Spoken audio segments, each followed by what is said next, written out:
Hello, and welcome to the Angry Ewok channel. Today we'll be discussing the Reserve Hangar Deck card and its implications for different squad tactics in Armada. This is specifically useful for the Separatists and the Clones, but also applies to Imperials and Rebels at times. So we'll begin this discussion with the actual card involved. So Reserve Hangar Decks triggers only on non-unique squadrons. So this is generic squadrons that don't have specific names. They cannot have that little black circle in their name saying that they are unique. They also have to have swarm, and then they also have to be within distance 1 to 5 of the ship using the card, and it's a one-shot deal. You have to discard this card to trigger the effect. If you do all that, meet all those criteria, you can set the squadron that was destroyed to 2 hull points and then place it at distance 1 of the ship with its activation slider toggled to the activated side. At in Armada means that some part of the base has to at least be at distance 1. So you can have the squadron basically outside of distance 1, just with the back edge just barely touching range 1. So it's a good bit farther than within range 1. But they also have to be unengaged, and their slider has to be toggled such that they cannot activate later in this round. So let's discuss what squadrons can use this upgrade. From the Grand Army of the Republic, we have the V-19 Torrent. It has Escort and has Swarm, and it's a generic, so it is a candidate for this ship upgrade. This is essentially an X-Wing, and so in the same way that X-Wings are slow and typically have to suffer through the first Alpha Strike, this squadron also has to endure that first Alpha Strike due to its speed in a lot of cases. So a lot of times, you know, the Reserve Hangar Decks is used defensively to keep a squadron from just getting nuked off the field without any recourse. A lot of times you'll see Torrents being used to, sacrificially as the first line of defense when the enemy fast movers come in, and then you're getting a consolation prize of getting to bring him back from the dead once he's nuked. Z-95 Headhunters have kind of the same role. They're the only Rebel squadron that can do this, and they are only 3 hull instead of 5 hull, and they're speed 3, so they're not really that good at absorbing that first Alpha Strike because they're not very tough and they don't have escort, and so I would not recommend using Z-95 Headhunters and Reserve Hangar Decks with Rebels simply because they just don't have a good squadron that's eligible to use this card. The CIS options for Reserve Hangar Decks are the Droid Tri-Fighter and the Vulture class fighter squadron.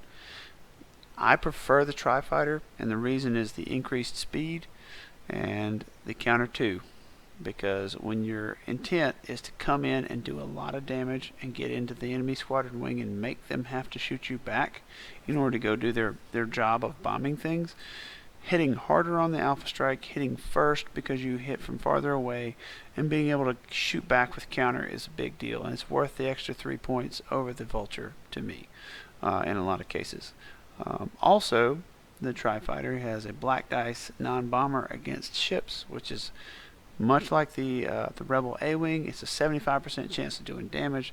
That's really reliable. It doesn't need a bomber command center to be a very reliable source of chip damage against ships, and that alone makes it superior to the Vulture. I think for the 3 points you're paying, it's a lot better ship.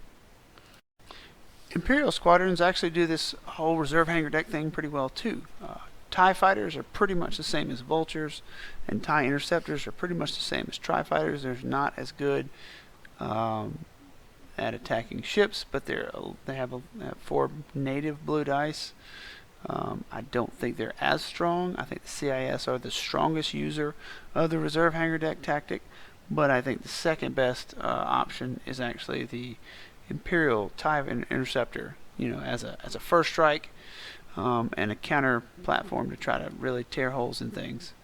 And so I would, look at this if you're an Imperial player as well, because you got a lot of times you have flotillas floating around. If you're not using the offensive retrofit slot, these guys plus some interceptors can really make problems for the enemy. So we'll begin this discussion from the perspective of the CIS because they use it a little more than GAR do. In this case, we have a Munificent that has a screen of Tri-Fighters out in front of it, and they're positioned such that they can strike different parts of the clone force, but are too far away to allow the clone force to engage them first, because one of the key components of this tactic is that you do not want to die before you get to fire your primary anti-squadron armament first during the round.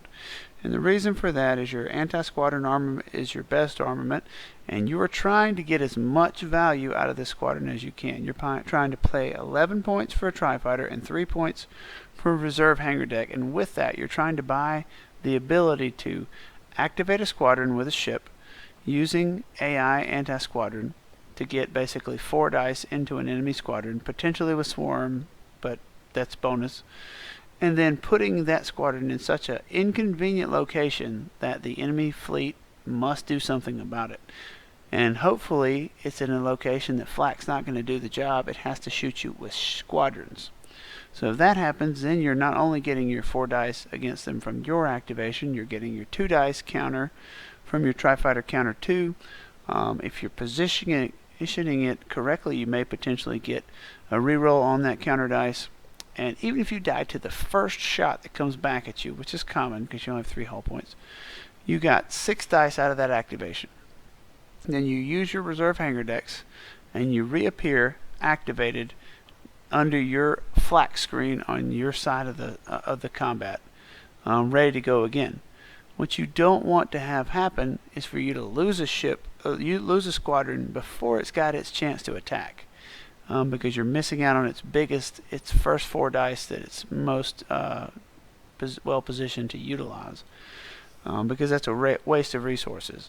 And when you've got speed 5, there's really not a good reason to give that up. So positioning your initial engagement is massive with CIS. Continuing with this example, if we wanted to engage with these 3 tri-fighters we've starred in orange, there's some things we need to consider. Well, first, where are the other reserve hangar decks in our fleet? And you look at these 2 hard cells, and they're kind of far behind the Munificent. So if we were to initiate combat with these 3 tri-fighters, what it would end up happening is they would have to extend beyond the range of these reserve hangar decks on the hard cells in order to engage, and we run the risk of an acclimator activation that wipes out 1 to 2 of these tri-fighters before they ever get to actually, they're not in range of the reinforced reserve hangar decks. So you have to wait and time out this engagement such that you wait until the hard cells have moved into position, like you see here, and now we've created this pocket you can see in blue, this potential window where we could engage and have at least 1 hard cell providing reserve hangar deck support, maybe the second one depending on positioning and such.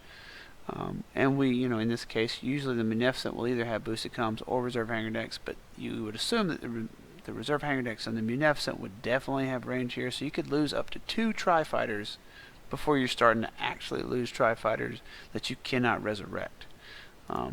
But if you initiate, and you'll see that here, well, let's say for example we move the 2 hard cells up, and then we activated with the Munificent, and we initiated with 3 tri-fighters that could move here. But the takeaway is that if you initiated this engagement with the hard cells behind your fleet, you run the risk of not actually getting to use your upgrade. And so it takes patience and positioning to actually utilize this upgrade well. Once you initiate that combat, they're going to probably retaliate, and they'll probably kill a lot of these things because they're not real tough. They have 3 hull points. Most squadrons, especially aces, can push that out, especially Jedi aces. But once that happens, you can start using your reserve hangar decks and pull these squadrons back. And you can see those 3 squadrons that we kind of sacrificed to the clone fleet. We pulled them back with reserve hangar decks. They're back here near our fleet, such that if the clones want to engage them, they would have to come into the flak screen of those 3 ships. You're having your ships and your squadrons working together here, and they're hopefully far enough away that the clone squadrons can't actually reach them, because what you don't want to do is for them to die before the next round, because in the next round, if you can activate them, you're getting another 3 dice attack plus AI anti-squadron, so it's a 4 dice attack, and you can potentially put swarm on that. But if you position them poorly and you allow the enemy fleet to kill them before they go, you're losing out on that whole attack. So the position is massive. So you want to position them as far away from the enemy fleet as you need to make sure they don't get jumped and engaged before they go, but not so far away that they can't attack targets of opportunity if they present themselves. So always keep that in mind. The typical CIS engagement is going to look like this. The 2 hard cells will move up to place their reserve hangar deck aura in range of where you want to strike with your squadrons. Then your Munificent activates. It's got squad 3. It's going to push 3 tri-fighters. They move up to this position you see here, boxed in red. Now, what you've done is you've got 3 tri-fighters. They get to fire. They're going to probably go into that torrent. You can't really grab a whole lot else because the clone player has done a very good job of positioning his squadrons behind his acclimator, and we'll talk about that later. But the key takeaways, those tri-fighters need to be within distance 5 of the things that have reserve hangar decks. You want to overlap them so that even if you lose 2 or 3 of these, you're not going to actually lose tri-fighters outside of reserve hangar decks if possible. And we've got all these squadrons in the front arc of this acclimator. And what we're doing is we're making this acclimator make a choice.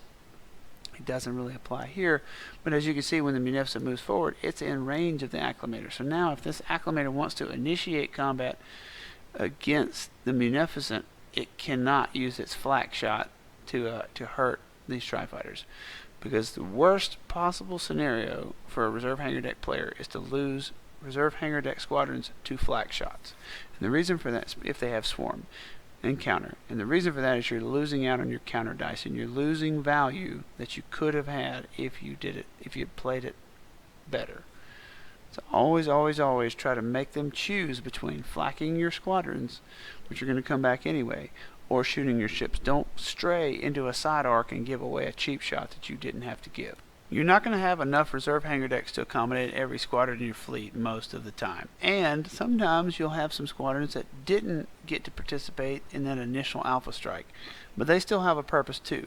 I like to think of this as like a high guard and a low guard. You have your high guard, which you've sent out there to attack the enemy fleet and engage them. You're engaging their squadrons in such a way that you're locking down some of their squads, you're in the way, you're slowing them down, you're going to make those squads those enemy squadrons want to shoot your counter squadrons. And then, as an insurance policy, you have your low guard, your tight, your close-in air support that's going to protect your fleet against anything that can slip by that initial high guard that you've sent out. Because as you can see, let's say for example that the clone player, seeing your attack here, isn't, well, I really don't want to try to shoot into that counter off of those tri-fighters. I really don't think they're that threatening to my ship, so I'm just going to try to fly around them. And the clone player starts moving his Y-wings and his other squadrons away from the engagement envelope of these tri-fighters. Well, that can be a concern, especially if the clones are going first. They may potentially move over to a position where they're unengaged and then go first with that acclimator or something else and pounce into the Munificent. So that's where your close-in air support comes into play. They want to slide over into positions to cover your fleet. For example, these vultures, who are a little bit slower, a little bit less able to freeze enemy squadrons, could become some of your first activations. You slide those vultures over to the position you see here, bracketing your Munificent and protecting your hard cell. You don't want to extend them too far forward, because what you don't want to do is allow the enemy to engage those squadrons without also putting themselves inside the flak range of your hard cell and your Munificent. You want to always make them pay for everything they get. They don't give anything for free. If they want to hit those vultures, they're going to have to come into your flak range, and you may not even take the shot, but the danger is there. Also, as a preemptive measure, you may send this tri-fighter out to engage that ball of Y-wings and such, because that basically guarantees, unless they have intel, that if they want to get loose from there, they're going to have to shoot that tri-fighter. And so you have reserve hangar decks. That's exactly what you want. You want them to shoot your tri-fighter. Now, this is breaking the rule of wanting to get that initial alpha strike, but if you're worried about, them coming in, wiping out one of your vultures and bombing into the side of your Munificent, this might be an option, a way of trying to freeze stuff and slow down, because there's a limited number of activations they can do. If that acclimator activates, it's got 3 base, maybe 4 with expanded, maybe 5 with a token. But if you can eat up 2 of those activations, the number of unanswered bombing attacks that you're going to have to experience is reduced. So this is kind of a break from the rule, but this is an example of something you could do to slow up an enemy bomber attack. One more thing to reiterate is that as you close that initial squadron push that's going to go out and strike the enemy, it needs to try to target key components of the enemy squadron wing, because a lot of times there's really a couple linchpin squadrons in there that make all the difference. And sometimes they have escort and they can prevent and guide where your damage has to go with positioning. But if they don't, take advantage of that. For example, if I was going into this Gar fleet and I'm looking across and I'm seeing Anakin Skywalker, a couple Jedi, a couple Torrents, the big bombing threat is Anakin Skywalker. And you got the Y-Wings too. But to me, if you had the choice, you want to kill Anakin. So you're going to send these 3 to 4 tri-fighters in and try to nuke something and just put the hurt on it and take the key components out of the enemy fleet. Because a lot of times if you can kill Merrick Steele out of an Imperial fleet, if you can kill Anakin Skywalker out of a Gar fleet, if you can kill Nora Wexley out of a Rebel fleet, a lot of their bombing firepower goes down. Again, a lot of these like reserve hangar deck oriented fleets are not bomber fleets. They're not trying to win with their squadrons. What they're trying to do is to not lose with their squadrons such that their ships can win the day for them with their guns. And so a lot of times if you can just blunt the bombing capability of the enemy fleet, that's enough. And you can see here like the overlapping flak potential of this this Gar fleet. The big thing, like I said earlier, is what you want to be doing is when you send your squadrons into the enemy fleet, don't send them into a flak trap. Send them in where they can pick and isolate squadrons and shoot things without being under multiple flak arcs, because the best way to kill swarm squadrons with counter that are going to reserve hangar deck back is to kill them with your flak. Because if you do that, you're robbing dice out of their hand. That whole keyword, all their swarm, that's just gone. So do not make that mistake and fly into a flak trap. Make sure that you engage in such a way that most ships don't have gunnery teams, that they have to pick. Am I going to shoot these ships that are bearing down on me, trying to kill me with their guns, or am I going to spend my valuable attacks on squadrons that I know will resurrect and hit me the next round? Usually they will pick to shoot your ships, and your squadrons will only see fire from enemy squadrons, which gives you the counter shot and the swarm a lot of times. So we're going to move on to Grand Army of the Republic, but if you're an Imperial player and you are looking at this CIS tactic that I'm explaining to you, you can do the same thing with the interceptors, because they're also speed 5. They also hit like a truck off a squadron activation. They also have swarm. They also have counter. All of the same concepts and plans that we used to employ these droid tri-fighters and vultures apply to your TIE fighters and to your TIE interceptors. That's why I'm not doing a separate section on those. It's the same concept. Don't give up flak. Hit them hard. Use your counter. Die. Hit them hard again, and make every point count. But for Grand Army of the Republic, and somewhat for Rebels, but more for Grand Army of the Republic, we're going to discuss torrent usage with these reserve hangar decks. And you'll see these 2 torrents out front. I call this your low guard or your close in air support, just like I was showing with the Munificent. They are extended just ever so slightly past the front of that acclimator, such that if a squadron wants to bomb that acclimator, they've got to deal with at least one of those torrents before they can actually hit the acclimator. And that's just making it harder for them to get through to your to get to your ships without having to let you trigger your reserve hangar decks. Because you're slower, because you don't have that speed 5 to initiate the combat, you're probably not going to be able to jump and force the issue you're probably going to be more likely to absorb an alpha strike with the reserve hangar decks and just, get them back in the fight later. Big thing is that when you're positioning them, don't let these squadrons get out too far forward. You'll see these two green torrents that are positioned forward. What can happen is these tri-fighters can move in and picket them from outside of the black flak range of an acclimator. If this is a black flak acclimator or something like that, it can be outside of an ordnance pod shot potentially off of this acclimator too. There's really not a good reason to extend these torrents forward unless you're posturing to potentially jump on something later by going first in the next round. But you always want to keep these torrents back unless there's a good reason. Because if you'll notice, this acclimator that's outlined in a blue rectangle is going to be outside of its range to support these with any black flak that it has, any ordnance pods that it has. And these blue squadrons are probably going to have a hard time getting the movement that they need to also engage these squadrons. Some of them might, the Jedi squadrons probably will make it, but the Y-Wings are probably going to be a little short, and it's only because they let those torrents get too far ahead of their ship. And sometimes you do that, but you've got to have a reason for it. If you don't have a reason, low guard right there at the edge of the ship, making sure you're covering the ship and exposing them as minimally as possible, because you want your ships and your squadrons to be working as a team, not trying to work against one another.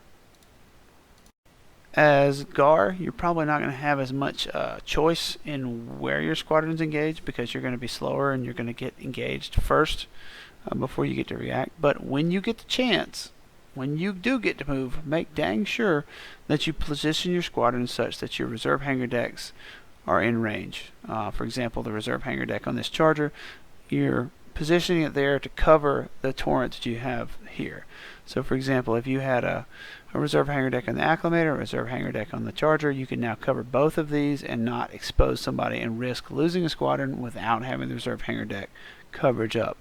Also, if you're fighting squadrons that have counter, there's no reason to move in and give that counter shot swarm. So when you move that torrent, move him over, pick on the left torrent, the left droid tri-fighter, and make sure you're outside of range of the other one. Be open and honest with your opponent. Say, I am moving to here. My intention is to be inside of range of the leftmost tri-fighter and outside of range of the other tri-fighter. Do you agree? And wait and see if he agrees.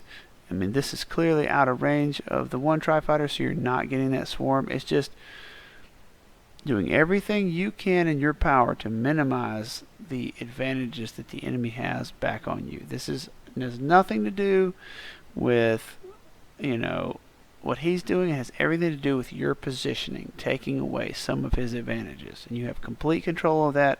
That's important to you. You do everything in your power to play as clean a game as you can and prevent giving him any edge that he did not earn.